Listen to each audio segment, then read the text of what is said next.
Welcome. This is James Dewar, your host for the San Antonio Financial Show. The James Dewar Show, heard every Saturday at 10 a.m. on 9:30 a.m. The Answer, and the 7 Steps to Financial Success.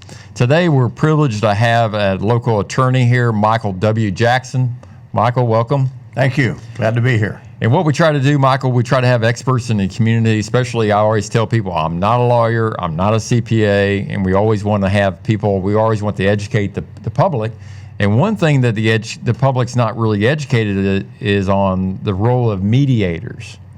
In dispute resolution attorneys. They don't understand the concept. So today we're going to try to tell the American public about what is alternative dispute resolution. Well, I've been a full-time mediator now for a little over a decade. I've practiced law here in San Antonio going on 37 years. And about 10 years ago started mediating, and now it's 100% of what I do. Yeah, probably 85% of the cases I mediate are family law matters. Okay, and before we were talking off air, and you used to do litigation. Which one do you enjoy more? Oh, mediation by far. Okay. You see that you help people a lot more on keeping the courts out of it sometimes? Absolutely. If we can keep people out of that courthouse, then we've done a good day's work. Okay. So what is the difference between mediation and arbitration? Well, in arbitration, it's somewhere between mediation and a courtroom trial, because in arbitration, you have an arbitrator who actually serves sort of in the role of a judge. Okay. The evidence is presented to the arbitrator, he listens to it, processes it, and then he issues an arbitration award, which is similar to the judgment of a court. You take the award down to the courthouse, and then it's converted into a court order. Oh, wow. Okay. But it's much more direct. It's a lot less expensive, and it's frankly a lot less stressful than the courthouse. That's an anxiety-producing event that goes on downtown. Okay. And if people want to contact you about mediation, arbitration, how can they reach you, Michael? Well, my office is at 8200 Interstate Highway 10 West. That's the Fountainhead Tower. I'm in Suite 875, and my telephone number is 210-348-7600. 7600. So it's 210-348-7600. So correct. If anybody has any questions, they call for you just to talk about what the process is, or is somebody at your office they should talk to? Or? Well, probably Karen will answer the phone, but if they ask to speak to me, they'll get to. Okay, great. So is there a way, when you're doing arbitration, mediation, are you saving money in that process? Significant amounts of money. When you mediate a case, again, primarily what I do is family law cases, and a big part of that is dividing up assets and liabilities. Okay. When people get divorced, that's what's got to happen. And once you have an idea of what those assets and liabilities are, rather than engaging in formal discovery, which is very expensive, going down to the courthouse and having pretrial hearings and motions and depositions, once you have an idea of what the couple owns and what they owe, and you're able to distinguish between what might be separate property and what is the community estate, then they can come down to my office, but almost always with their attorneys. Right. And we have an initial session where I let the folks know what mediation is about and how it works, and then we break up into different rooms. And then it's kind of shuttle diplomacy. I'll go from one room to the next, carrying offers and counter offers until we narrow the gap between the two positions. And we get about 90 to 95% of the cases that come in for mediation resolved by agreement. Okay, so that's interesting. So you actually keep the parties separate Except in for a traditional mediation. Yes, I do have an opening session in which I explain the process to everyone. Okay. But no one talks with me. I don't give them a chance to vent, because a lot of times when they come in, they are pretty stressed out. And right. It may come as a shock to you, but some of them don't like each other. I never could imagine that. So let's kind of take a step back. Tell the public about community property state. And in Texas, let's predominantly Texas, what does it mean? Well, Texas is a community property state, and so you have to think of it as three people: the husband, the wife, and the couple. Okay. Now, the law presumes that everything the couple possesses belongs to the couple, but Texas recognizes separate property, and essentially that's anything that was owned before marriage, Okay. inherited, received as a gift, even if it's from one spouse to another, any kind of disability compensation, recovery for a personal injury to your body, and ultimately your Social Security benefits. Everything else belongs to the couple. And it's almost like you have to picture in your mind 2 blank sheets of paper, and each one has a line down the middle. Sheet number 1 is assets and liabilities. What do they own and what do they owe? Once you've totaled up those 2 columns, you subtract the liabilities from the assets, and that's the value of their net community estate. Okay. Sheet number 2, line down the middle, husband on one side, wife on the other. You move everything from sheet number 1 over to sheet number 2. So there's a column of assets and liabilities under husband, column of assets and liabilities under wife. Most of the time, those bottom line numbers are going to be very similar, 50-50. But that's not the law.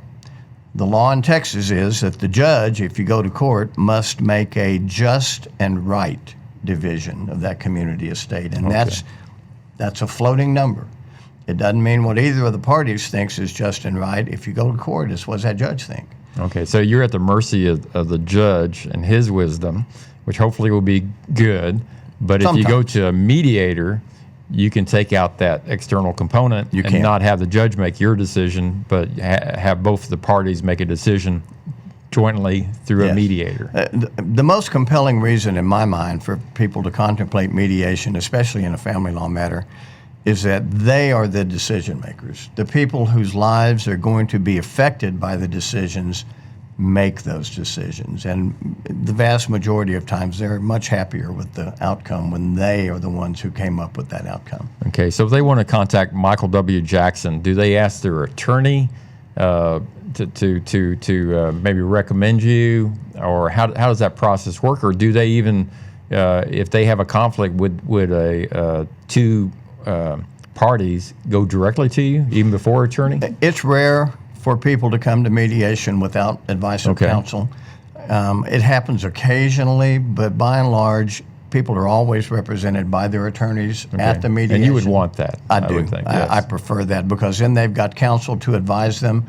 They can talk over issues while I'm out of the room, and then come back in and present me with what they've come up with. So their attorney comes with them. Yes. To the meeting. Yes. And then when you're in the room with that one party, is the attorney in the room? Yes. Okay. Yeah, They're always aware of everything's going on, and he's able to talk to the party when you go to talk to the other party. That's right. And advise them. Okay. Yes. Great. So tell me, to clarify community property, when does that start? On the date of marriage, the community is created. Okay. So everything that is acquired after that date of marriage, again, is presumed to be community. Okay. And then one question I was thinking about is what about family law mediation, what it is and what it isn't? I mean, what is the nuances on that? Well, what it is, again, is the opportunity for the parties involved to take charge and be the decision maker. Okay. What it isn't is it isn't the courthouse. Okay. The courthouse is, particularly if there are children involved, the courthouse is the last place in the world that a couple want to be, because it is an anxiety-producing experience. There's nothing comfortable about it. And because what goes on at the courthouse goes on within what's called the adversary system, which is all lawyers have to work with, and by its very nature, by the name of it, you can tell what it is. It pits people against one another, and there's no experience like it. There's nothing to prepare you for it. Once you get up in that witness stand and you have a skilled trial lawyer representing the other party, whose job it is to make you look bad, right? Unless you just have to go through that, you do not want to go through that. Okay. And the cost can be just oppressive. Litigation is not cost efficient. And mediation, does it usually happen at one sitting, or is it sometimes it take multiple sittings? Depending upon the size of the estate, but most of my mediations are concluded within one day. Oh, well. And then So we're talking with Michael W. Jackson, and he can be reached at 210-348-7600. That's 210-348-7600. And I just want people to have a opportunity to go to the James Dewar Show. We have a website, jamesdewar.com, JamesDuerr.com, and they'll be able to watch this video and great. rewatch it if they got any questions. And that's why we want to put the number out there, because they can go to our website or go to Facebook, and they can call you on that. But it's such a I really